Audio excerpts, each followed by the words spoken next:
made it. You're in here. It's very air conditioned, isn't it? It's lovely, huh? All right, so here's the deal. This is going out throughout the whole park, as our wonderful director just said. By the way, big round of applause for everybody in the booth over there. Big round of applause for these guys on these cameras over here to make them feel so much more appreciated. And a huge round of applause for all of these people backstage that you don't see doing all sorts of stuff to make this happen. Okay, very quickly, here's what we're doing. I'm going to do a little live thing. We're going to throw it out live to the whole park. So your job is to be very excited at the end. But in the beginning, really quiet because it's TV and it's live and all that. It's exciting, okay? So are we all set over there? You guys ready? You want to get going here? Stand by, James. All right. We're about to go live. We will count you in. Quiet, everyone. Here we go. 5, 4, 3, 2. Well, hello there. It's Obi-Wan Kenobi. No, it's James Arnold Taylor, your host of Star Wars Weekends, the voice of Obi-Wan Kenobi. But I am about to have a conversation with Mr. Mark Hamill himself. It's going to be very exciting. You don't want to miss it. So here's what you need to do right now. Attention, Hollywood Studios guests. Get yourself to one of these places. We have the American Idol Experience Theater. You can go in there, it's air conditioned, get a seat, and watch the show on the big screen. Or you can watch it on the Diamond Vision outside of the American Idol Experience. Plus, you can see it on the main stage, the Star Wars Weekends event stage. It's happening on the big screen there. You can hear it and watch it. It's going to be fun.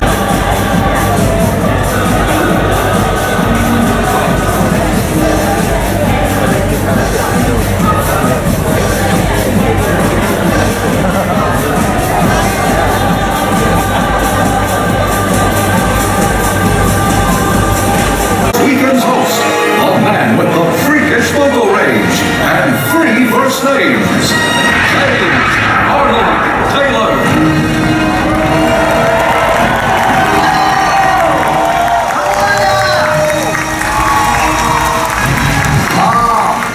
Are you enjoying Star Wars Weekends?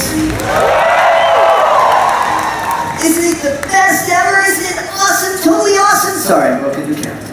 I get excited. I get excited when I get to do something that's about to happen here and now. Oh! Do we have any Mark Hamill fans here? Oh, man. Well, then let's get right to it. What do you say? Good? Yeah, let's go! Oh, see, he's going to feed off of that. That's wonderful. You got to give him that every time he comes down, every time he says something, every time. We love this man. And, you know, Star Wars royalty almost doesn't even seem to do it justice, but let's take a look at him in action on the screens.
yourself at home.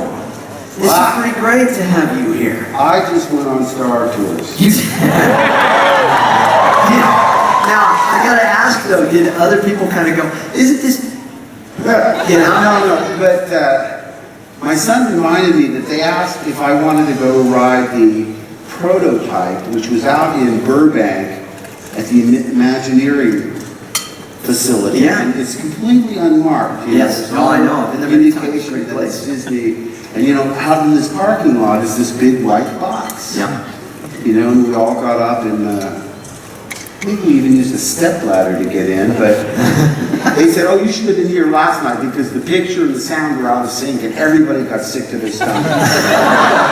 Yeah, I should have been there. Yeah, I know. Well, isn't that a weird thing to say? No, it works flawlessly, but what I'm saying is it's just been so improved. Yeah, it's pretty fantastic, isn't it? Unbelievable. And it's I don't different. remember having 3D glasses in the old days. You know that it changes all the time, too. I heard it. I don't know the triggers. Were you the rebel spy? No, my little niece, Evelyn. Oh, that's cool. She's only 6, so she felt horribly guilty. I said, no, you're a spy to Vader. That's a good thing. Yes.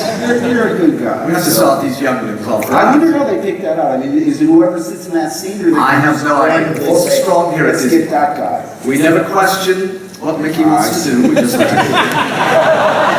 Now, okay, but speaking of that, here you are, your first Star Wars weekend. We are so grateful to have him. So grateful to be had. You've been had. I haven't had how. Did anybody see the show yesterday? Oh, now I'm going to change my answers. I saw it. Hey, but let me ask you this though, one question. Are you working on anything new? Anything? Well, listen, I was hoping to be clean shaven, but I'm doing this little low budget independent movie, and they want me to have a beard. And I'm big on, I love to keep surprises. Yeah. It takes me forever to grow a beard. And so I did a test run, and I realized if I waited till the day after tomorrow, when I finish here, I wouldn't be ready for when they're going to be ready. So, and by the way, I'm up for the title role in the George Lucas story. Fingers crossed. Yeah. I'm working on that beard. You got it down. And I'm already too old for that part. no. But you know, just very briefly, I just want to say, I remember going to the movies and seeing Star Wars as a young man, and what I loved about it was that I didn't know what to expect. Yes. I love going to the movies and being surprised by it all, being taken in by it all. That's what movies are about. And so the thing that we love is that we're going to actually be surprised by it if we don't have all this information constantly there. So we're going to talk more about these other movies you've done, 4, 5, and 6. Well, see, this crowd understands. I mean, you guys, I've always said this, the Star Wars fans over the years have become like family to me in the sense that I can trust you. I mean, you are so affectionate, you're so positive, and you understand, like a lot of people I don't think understand, that the reason the secrecy is so high is not because we want to annoy you or frustrate you, is we want to maximize your enjoyment of episode 7 when it finally hits, and we want you to discover that the movies is not on the internet. There are terrible blue meanies out there. Blue meanies that will leak the script and pictures from on set, you know, where everybody has a camera on their phone now. And it's too bad because I have 4 sisters, and they used to love to go into my parents' closet and saying, "You're getting the Beanie and Cecil puppet for Christmas." Yeah. And not only does it ruin the surprise, but then you have to act surprised like you don't know. So, That's right. but people are more than understanding of why we're trying to. And if I were you, if you see stuff on the internet or people trying to blab stuff, do that. No, do that. Look away. Nothing to see. Dignified. Look at it. It'll preserve the surprises for you. Well, I wanted something you said there, talking about when you were a kid. Right. Now, acting. When did that become a pursuit for you? When you were a little kid or a young man? When did it happen? When did what happen? When you got the acting bug and you thought, I want to pursue this. You know, some of my earliest memories, first of all, when I discovered comic strips in the newspaper, that they would deliver them to your front door. Yeah. And they were comic strips in those days where you didn't even have to read. Nancy and Sluggo was silent, The Little King. But I learned to read because of comic strips. And I love animated cartoons. You know, of course, they used to show on Mickey Mouse Club. They show animated cartoons. Yep. I saw that episode where they showed Pinto Colvig did Goofy, but Clarence Nash doing Donald Duck. I was mesmerized. Because I was so small. These cartoons would arrive full blown, and you really didn't understand the process of how they were made. And then when I realized, wow, grown-ups go to work and they do Donald Duck. It's the best job in the world, I'll tell you. I want a job like that because I think there's something about, I've never understood the concept of a second childhood because I'm not finished with my first one. That's right. So then, what about sci-fi? Were you? I'll tell you, my very first movie that just knocked me for a loop was the black and white King Kong on television. And it seemed so tragic to me. I mean, it just made me cry my eyes out because it was on $1 Million Movie when we lived in New York, which means they showed it Monday through Friday. Yeah. And so when I saw it Monday, it just devastated me. And then my mom saw me sitting in front of the TV waiting for it to come on Tuesday. And she goes, "What are you going to watch that again for?" I said, "Oh, Mom, you got to see it. It's so great. There's dinosaurs." And for some reason, I thought Kong could avoid going to New York. Yeah, I said that was his only downfall. Don't go to New York. It really devastated me. And again, I was so fascinated with the process. I didn't know how they did stop frame animation, but I read Famous Monsters magazines. I loved doing magic tricks and puppets. And like I say, in the middle of 7 children, I had an audience built into the household. And so then you thought, I want to do something this acting. But could you have ever imagined then that you would be put into the biggest science fiction film ever? No. Let me tell you though, on set, like the first couple of days when we were out in Tunisia, because we started at that sequence, and it was before Harrison or Carrie came over. It was me, Tony Daniels as 3PO, and Kenny Baker, the droids, and Sir Alec Guinness. All those sequences were done first. Okay. And standing out there, and they gave me a ray gun, they gave me a floating car, they gave me a 3PO and an R2. I thought, I could just live here the rest of my life. I'm so happy. Look at you. It was so great. I mean, I never took it for granted. It's like, pinch me. Or even, when I eventually got into the Rancor's hand in Return of the Jedi. In Jedi, right? I thought, oh my God, who would have ever dreamed, because I remember thinking about Fay Ray. Not everybody gets to be in a giant monster. There you are. Yes, and I have photographs taken of my son Nathan in the hand. He's got one of the most interesting baby books ever. Because they let him go play in the Muppet workshop, they have these things called anything Muppets where they're Velcro. Oh, you just get switch the eyes. And Frank and Jim were just such family-oriented people that, they couldn't be more accommodating. That is fantastic. But so now the cast then finally comes together, and you're shooting then, say, in the Millennium Falcon on the Death Star when you finally get Carrie and Harrison and Peter and everybody there. I'd never been to England before. I mean, of course, I had imagined it all in my head. I was a huge Beatlemaniac, and I loved British movies. The Lavender Hill Mob, Lady Killers. I loved British comedy. One of the things was I lived at Glebe Place in a basement apartment, and I was right near Marylebone Station, which was this big train station. And the first time I took the train, I had this overwhelming sense of deja vu. I mean, why does this look so familiar to me? I couldn't quite place it. And somehow I mentioned it on set, and Gil Taylor, who was the cinematographer on the original Star Wars set, he said, "Marylebone Station?" He said, "Oh, that's where we shot Hard Day's Night."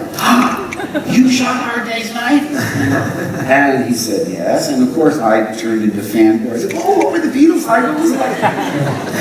And Gil had a little bit of the cantankerous C-3PO in him. Yeah. He tended to see the dark cloud in the silver lining. And, I was terrible. All those screaming girls. Yeah, that's rough. He was the one, he actually suggested, we were at dinner one night in Africa, because I only had a chance to sort of get used to England before we were off to North Africa. Yeah. And At dinner one night, he was complaining. He said, you know, because I said, you know, you have to use your imagination because the floating car was added later. Really, we had a car, but it was like on a little merry-go-round. It had a bar on the backside. So I could pull in, and they could disguise it, and it looked like it was hovering, you know, because it bounced a little bit. Yeah. You know, and I said, well, I guess we'll have to wait till the movie to see what it really looks like. He said, but I told them, why not just get a real hovercraft? And, you know, I'm kind of slow, as you'll gather during the show. I go, sounds like a good idea to me. Yeah. And I went to George and I said, I didn't think it through. I said, George, you know, Gil just said, well, why didn't we get a real hovercraft and save all those special effects? He goes, do you know what a hovercraft would do on the sand dunes?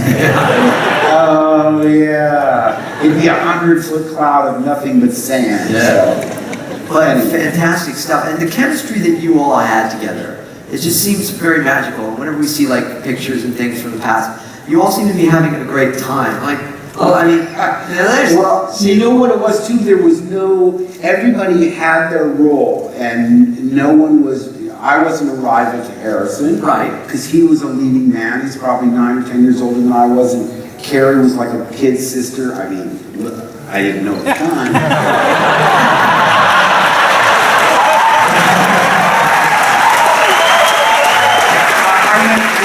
Figuratively, not literally. Sure. And so we all complimented one another, and they came by, you know, when I first got back, we felt like we'd done a whole movie in Africa. Just in that Tony felt a little sort of alienated because we were devoted to each other, and then as new personalities came in, others would go out, and we'd leave Tony behind, and he was sensitive, you know.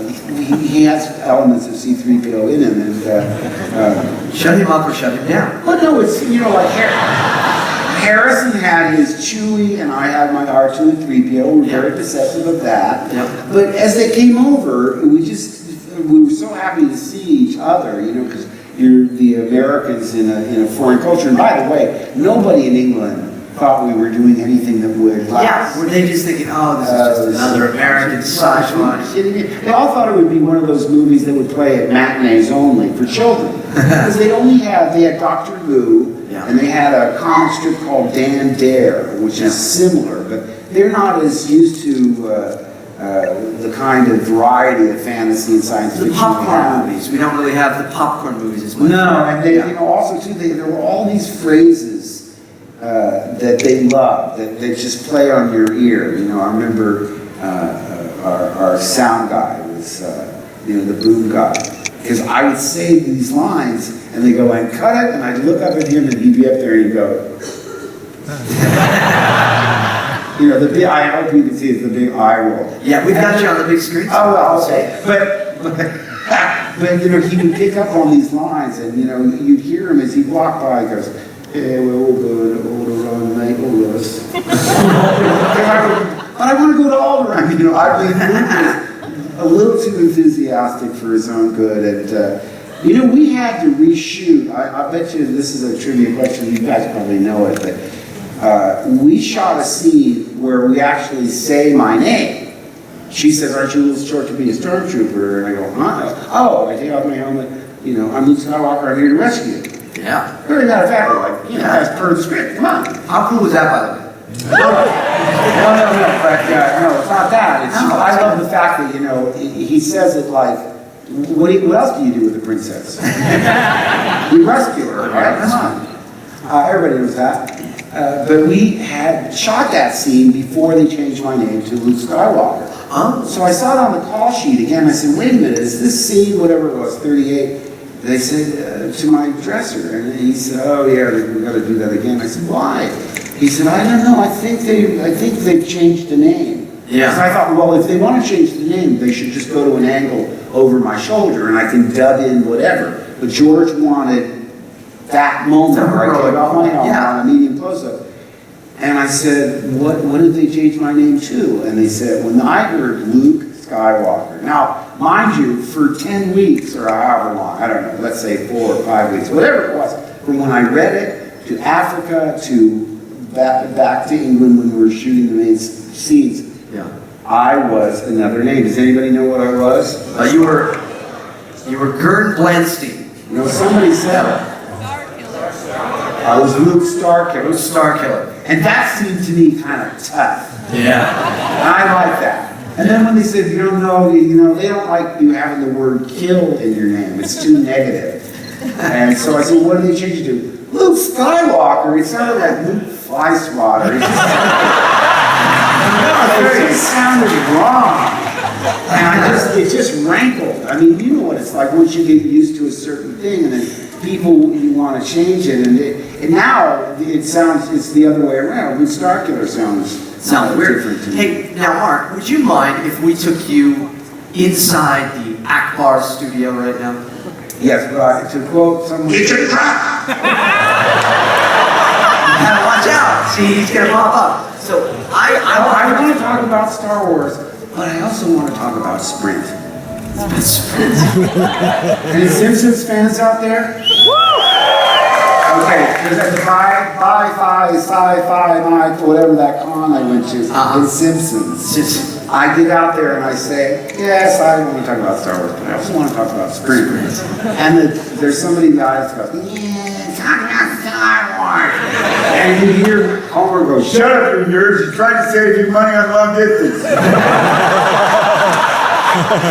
I always loved that. The fact that I would go and be a shill.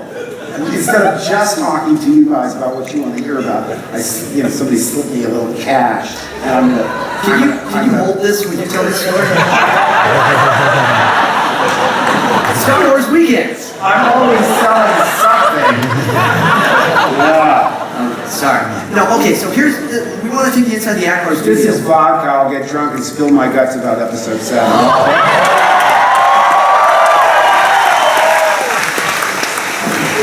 I'm surprised a bolt of lightning didn't come down and hit me. You're going to get a phone call later. Mark? Don't even joke about it. Don't even joke about it. Hashtag spill my guts. This is not the hashtag you're looking Yeah, it's for. not that. Okay, so I'm going to mention a few people, and if you could just give us maybe some of your best memories of them. Right. Okay, Alec Guinness. Alec Guinness. He took me to lunch before we went to work to let me get to know him a little bit so we feel comfortable. Yeah. And I'm telling you, first of all, I found it hard at first to even be able to conjure up sentences. I got so choked up. Because my mom had been a huge Alec Guinness fan and made sure that I'd seen movies like The Lady Killers, The Lavender and Mob, Bridge on the River Kwai, the majority of one, on and on and on. So, I mean, I was dying to talk to him about his career, and I think I told you this yesterday. He said, no. I want to hear about your career. Fantastic. Really? You want to hear about General Hospital and a blue cheese salad dressing ad? I mean, I really had, it was pretty pathetic, but he couldn't have been nicer. He's just the sweetest and most, the grandfather that you wish that you could have. Yeah, and by the way, I'm the exact age today that he was when he made Star Wars. That's right. 32.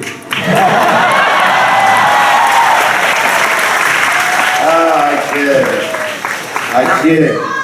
One thing I never asked you about on that, when in Return of the Jedi and Empire, the ghost scenes, was he on set with you? How did that work? How did you do those? Did you take and then another take? I specifically remember in Empire they had black velvet, and he shot his footage, and I was off camera. I had done my stuff in the snow, and the script supervisor read his lines, and I'm doing my lines in the snow. And then when we were on him, he did his whole part and was finished by lunchtime. And he took me across the street at Elstree at the old Borehamwood Studios and brought me we had an Italian lunch. He had qualms about it, he thought beginning, middle, and end was fine for him. Yeah. But George really was persuasive in terms of saying how it would deepen the experience and blah, blah, blah. But he sort of confided in me. He said, you know, I believe I just earned more this morning than I have in my entire career. And I said, boy, do you deserve it. Yeah. Speaking of a big earner, how about Harrison Ford? Well, Harrison I knew from American Graffiti. Right. And he was really proud of the fact that I knew him from American Graffiti. And I remember his name was Bob Falfa. Yeah. And what I said, I remember I said, I just love the way he said, hey, where'd you get the piece of expletive deleted. But he had that swagger that we all aspire to. You know, we just fit in. In other words, I immediately idolized him. We're like buddies, though. Exactly, and I wanted to be like him, and I wanted to hang out with him, and I didn't want to get on his bad side. And I remember when we were promoting the thing, you know, we'd get in the car afterwards, and we called him the publicity sheriff. Because he'd say, take care of your money, you were good when you're talking about your mother. But he'd say, you know, I gave an answer where I said, because they were asking me, you know, how much did you make, and did you get any of the profits and all that? And I had mentioned, I said, well, you know, we did it because we loved it, and we, you know, I don't even know how much we made. And he, you know, he said, I like that. Really thanks, Dad. So we sort of fell in. I've said George casts people that are exactly like what he wants, so he doesn't have to do big major overhaul. Yeah. Carrie was sassy and, you know, independent and, you know, very witty and quick on her feet, and you know, you call this a plan, give me that gun, you know. No one could have done that better. Well, how about, you didn't get any scenes with him, but you got to meet him, and I hear it was pretty cool. Peter Cushing. Peter Cushing. Well, when I realized I didn't have any scenes with Governor Moff Tarkin, I said I've got to come to work when he's working. And so on 2 separate days, I was able to go, and I observed, you know, like on set, and they introduced us, and then he had a long period where they didn't need him, and we went up into his dressing room, and I was able to, first of all, he was really surprised that I knew that he had been in the Laurel and Hardy film. He was in A Chunk at Oxford. Really? When he was probably in his early 20s. Okay. Because A Chunk at Oxford, I think, is around 1940, 1941. He also told me his very first film was in The Man in the Iron Mask. That was his first. His first film, and you know, in Man in the Iron Mask, one actor is playing twins. So whenever Leslie Howard was doing his on-camera, Cushy was off-camera, then they'd come around and they'd switch parts. Right. And he said it could. I said, that must have been frustrating, you know, to be so close to being in a movie, but then be cut out of it. He said, it couldn't have been more perfect because I didn't have any of the pressure. I learned technique. I learned how to find my marks without looking down, find my lighting.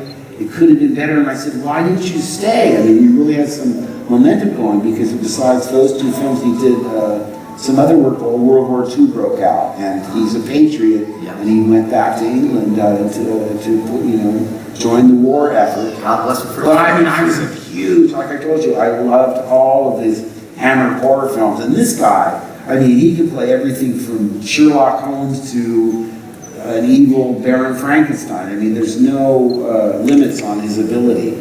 What a great actor. And again, just a fantastic gentleman. I always wondered why he had this lavender glove. And his dresser told me, he said, well, because when he smokes, he doesn't want to get the nicotine or this fragrance on his fingers and transfer when he shakes your hand. Yes. I thought, oh my God, we don't have anybody that polite in America. People were smoking cigars in elevators. Yeah. In those days. Well, okay, so then we move on to Empire Strikes Back, and Irving Kershner. You get to work with this fantastic director, and it's a whole, probably a different feel than what you had in A New Hope then, too. Right? Very much so, and it was scary because Star Wars turned out to be so well received, and it seemed to have a perfect beginning, a middle, and end. I'm convinced, if George could have signed for a 3-picture deal, he might have saved that Death Star for the 3rd picture. You know, found different but he wasn't sure he was going to be able to do all three, so he sort of blew it all out in the first one. So I thought, how in the world are we ever going to top that? And it's not so much a matter of topping it, it's finding new ways to thrill people. And then I started reading the script, and oh my gosh, Yoda, that was enormous, and it was so much more spiritual, and it was deeper. And it was darker, and the good guys didn't necessarily win. Which is fantastic. What a shock ending. Now, like any 3-act play, Act 2 is usually disaster for the protagonists. Right. But I just love it. I said, oh, great, we get our butts kicked. Big time. So, it's, what I love is surprising the audience. And obviously, no one knew that he was Dad Vader. Yeah. And that was, again, in the script. I guess you all know this by now. In the script, Plug your ears if you don't. If you haven't seen Empire Strikes Back. spoiler alert. No, in the script, the line was, "You don't know the truth. Obi-Wan killed your father." And I screamed, "No!" And it's just, that's not true. That's impossible. It's just the way it is in the movie, except the line. And I thought that, in and of itself, is a great twist. If you're telling me that Obi-Wan Kenobi is really an evil guy who killed my father, that's He'd never do such So I thought, oh, that's a great twist. What did you say? I said he'd never do such a thing. How could he? I thought that's a great twist ending in and of itself. And, well, So it all also though happens on this Cloud City, and there's another character, and I just Billy D. Williams, who happens to be a guest here. yes. That's a whole other aspect of that, introducing this character Yes, into Orlando City. and just the elegance of this man, and his, I have seen Lady Sings the Blues and Mahogany, and he just has a kind of, I saw Lady Sings the Blues in the theater. When he took his shirt off, women were screaming. Seriously, I might have screamed myself. I'm trying to recall. But he's just this magnificent presence. And we were so lucky to have him. And again, he brings in a whole different vibe to what's going on. And Been fun to see him here? I saw him today. It's been fun It was wonderful. Yeah. We don't get to see each other as much as we'd like, so it's a great thrill. But before I finish with that story about you don't know the truth, Obi-Wan killed your father, before we even finished filming, we did that scene, and Irving Kershner brought me aside, and he said, I'm going to tell you something. I know what I'm going to tell you. George knows what I'm going to tell you. And now you know what I'm going to tell you. So if anybody else finds out, we'll know who leaked it. So I said, yeah, what? And he said, well, we're going to dub in, instead of Obi-Wan killed your father, James Earl Jones will record, I am your father.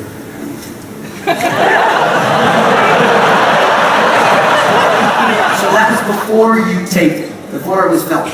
Yes. So I knew when he was saying that, what they were going to dub in later. I'm talking like the day before, maybe the day of. I was stunned. But what was interesting about it in terms of leaks, before the internet and all that, let's say we filmed it on a Tuesday. No later than Thursday or Friday, 2 or 3 days after we filmed it. Now, mind you, we're way up you had to go way up on these stairs. We were like 40, 50 feet up. Yeah. And there were those big wind machines like you see in movies where, they it's like those. Oh, look at this, yeah. You guys Okay, there we are. And they get the wind machines going. And when you're trying, you can't hear what anybody's saying. And normally, if there's a human actor, when his mouth stops moving, that's your job. It's not so easy with Vader. I said, let me repeat it again. I sort of go, I'm biased. But even in that context, somebody on set, because they would go down to the pub after work, and, stormtroopers and stuff like that, and there would be guys, no, out of uniform. They're back in their street clothes. We never knew who exactly did it, but you know, the tabloid newspapers over there would troll for leaks. You know, they'd have 50-pound notes out, you know, give me, what do you got, what do you got, what do you got? And so within 3 or 4 days of filming that scene, on the front page of a Rupert Murdoch newspaper, I think it was The Sun, without, it wasn't a headline, it was just a little box. It said, Guinness head baddie in Star Wars 2. Because they hadn't announced that it was Empire Strikes Back yet, but already they'd heard the line, you don't know the truth, Obi-Wan killed your father. And so I was delighted. I was, you know, we were supposed to be angry that they leaked it. How could this happen? Yes. But I was delighted that they leaked fake information. That's right. But I still don't get it. You know, remember in the old days, if there was a murder mystery movie or a play with a twist ending, you know, Sleuth or Death Trap. Yep. The critics would say there's a shocking twist, but they would never give it away. Right. Because it just ruins it. It ruins the whole thing. But that's all a thing of the past. If they can, they will ruin it for you. So finding out today that Jar Jar Binks is actually your father is going to be a twist to that. That I think Jar Jar Binks is my agent.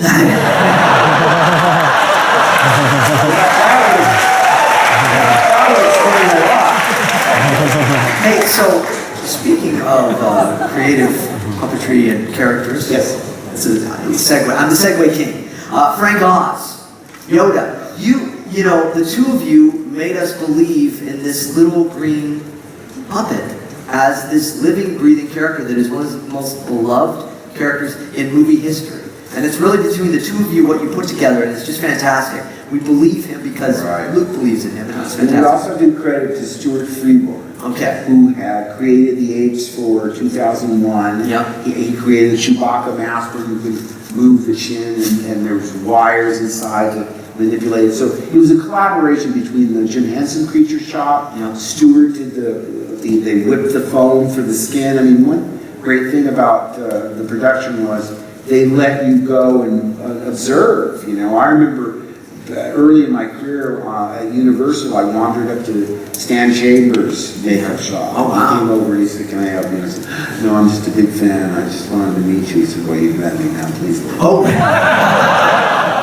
So, I mean, I wasn't authorized. It was fully within his rights to, you know, because there's trade espionage and, you know, there's a lot of secrets. Sure. But, you know, they were very nervous. Would they be able to pull off even a sophisticated puppet and make people believe it was real? Because you have to remember, this is the days before computer generated imagery. Yeah. George had toyed with the idea of a trained monkey in a mask. Yeah, the whole different I mean, fingers crossed. It worked with an elephant being a bantha, but all he had to do was, you know, walk away and you'd be done with it. I mean, if you even a trained monkey, you know, you'd have to have some sort of articulated mouth and, you know, the nightmare. But I have to say, and I said to Frank, I said, you know, the only thing that worries me is, you know, he's always, he's walking along. Hang on, I got a little problem. Yeah. Hello, Yoda. Oh, yeah. You go ahead. It is cute. This looks like... It's like if Kermit and Yoda. Well, no, what I'm saying is, you know, everybody's used to, you know, a puppet walking along this way, right? But you never see his feet. I said, that's going to be the hardest thing. Well, people, you recognize him now? There he is. How are you going to get around the fact that you never see his feet? Well, I thought this is so clever, and it shows you a little bit about human psychology. Right at the beginning, where I'm mistaken for just like some kind of frog, I'm looking for, I don't know. He's like Gollum or something. I'm looking for some 6'2", you know, handsome guy with a chest you get Shakespeare from. Hello. Yes, exactly. That's what the whole audience is misled into thinking. We're looking for somebody that's like a 29-year-old version of Obi-Wan Kenobi. Yeah. And so he's like this pest, you know, there's misdirection and he's going through my gear. But there's one shot where he climbs up on the box and he puts a knee up. Yep.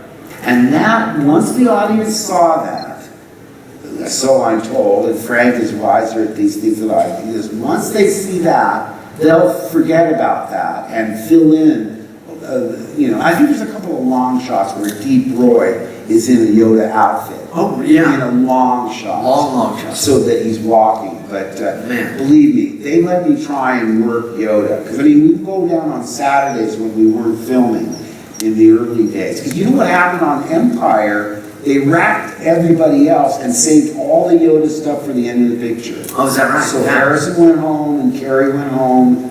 And for months, I was the only human being on the call sheet. So you really were alone on Lizard, Dagobah. puppets, reptiles, Mark Hamill. It was so lonely. Oh, I'm telling you, it's a I was tough respectable. But I loved it. But I was saying, because I got one with Frank and Wendy and his whole crew, but they were in trenches, so they would take the lid off. They'd get into their trenches. They had the TV monitors, and once they got everything all covered up, I was the only one out there. So it was the longest of the three. It took us 9 months of shooting. Man. And I had a little radio plug in my ear, Yeah. and they could whisper. It's so odd, you have like a little Jiminy Cricket on your shoulders. Mark, what? Watch Goldfinger on TV last night. Yeah,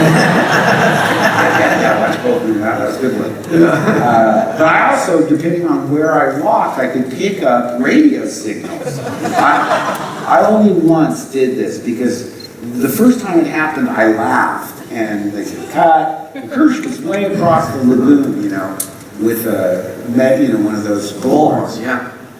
So he was like about as far away as where the theater goes up in the back. Yeah. And he goes, what happened? And I said, I was waiting to do my line, and the Rolling Stones singing Fool to Cry came in my ear. All I heard was, many years I'm like, ooh. And I said, and that made me laugh. Because it was unexpected. And he said, okay, we get the joke, but if that happens again, pretend like because we don't have enough time. We don't have any, they weren't looking for footage for the gag reel. Right. So, not just the Rolling Stones I hear, listen to BBC One, the weather outside is comfy, 32 degrees centigrade. Not on Dagobah, it's not. Yeah, and then I'd walk out of it, and then I'd get back into what Frank and Wendy were doing. But I did learn, no matter what happens, don't break character, no matter what. Just pretend because I'd memorized the script. And in this case, I could see his mouth moving, and when it stopped, I knew to come in with my line.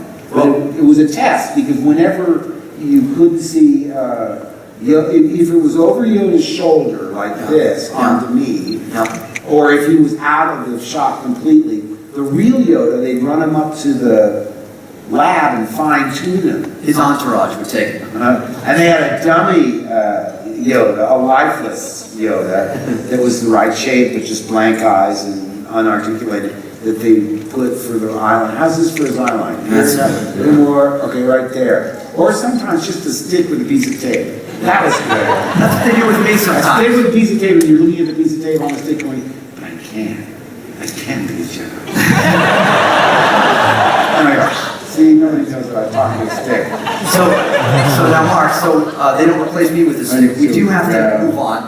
All right. To some social media questions, because I know you love taking questions. I do. Now, we have had people do hashtag Ask Hamill. Yes. So it's social media madness. You ready to take some questions? Okay. Let's look at our first question from hashtag Ask Hamill. It's, what is your fondest memory from filming the trilogy? Well, I hate to do an absolute, but I do remember thinking the most fun we had when we were all together. Yeah. When we were all in the trash compactor. Good times. In the cockpit together. I remember the three of us, we had a goal. We always wanted to cheer George up, because George, when he's filming, is so depressed. We'd do a big take, they're coming in too fast, and explosions going off, and the take would be over, and you'd look over at George for approval, and he'd just go,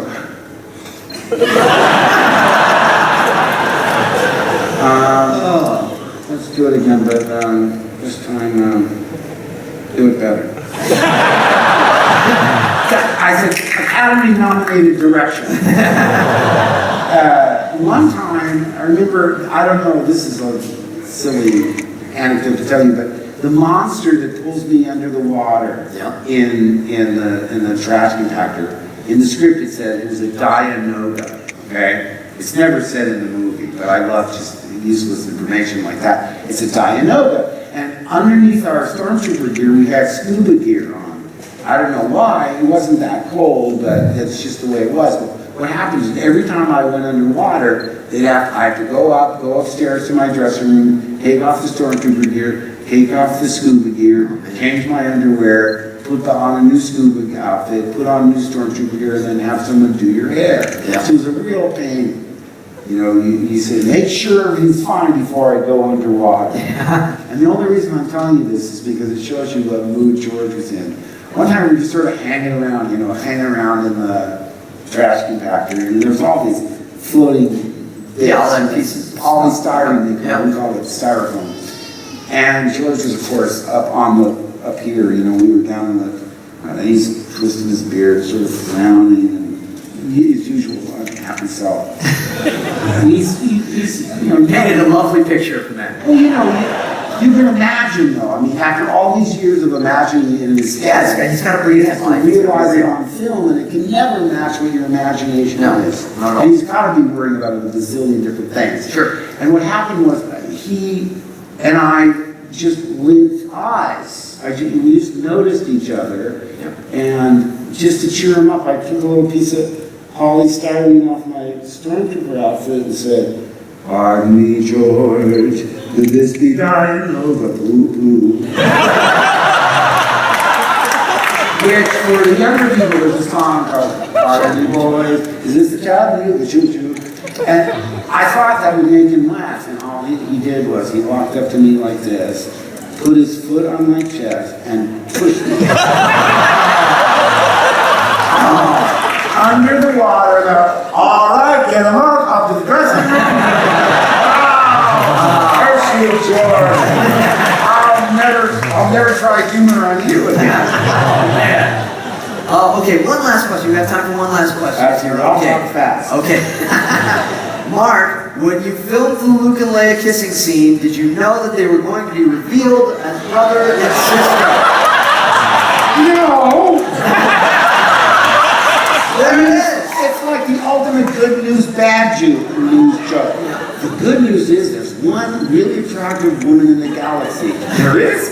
Bad news is she's your sister. Like I said, I mean, this coffee table book came out between Star Wars and Empire that was like aliens of the galaxy and so forth. And I remember I got a copy of it and signed it, "Dear George, please pick me a girlfriend from this book. Love, Mark." Because that was some of the criticism that we got, was where are all the women in the movie. And no, I even suspect, I don't know for sure, but I thought, he's making this up as he goes along. I don't believe, I mean, I'm probably wrong, but for some reason I don't believe he thought that Princess Leia was my sister during the original movie, but I have no proof. And the way it's panned out. So I'm thinking, well, you know, you shouldn't bring logic. I mean, when I saw that Natalie Portman was my mother, I thought, holy moly, she wants a woman that beautiful has a kid that looks like this? Cut it out. I'm not buying it. You were I should look way more handsome. Come on, that was great. Hey, Mark, you are so kind to spend all this time with us, and you always so giving on it. I know we could talk forever, but we do have to wrap it up. Is there anything you would like to say to your fans as we close here? Well, obviously the first thing that comes to mind is thank you all so much. I mean, we never expected all these years later that you would be so passionate about what we've done. I never dreamed it could be true, and we're just so grateful, and if it weren't for you, we wouldn't be sitting here now. I love you all. I think of you a little bit more like family than I do fans. I mean, it's just like I'm at home with you, and you know, in sign language.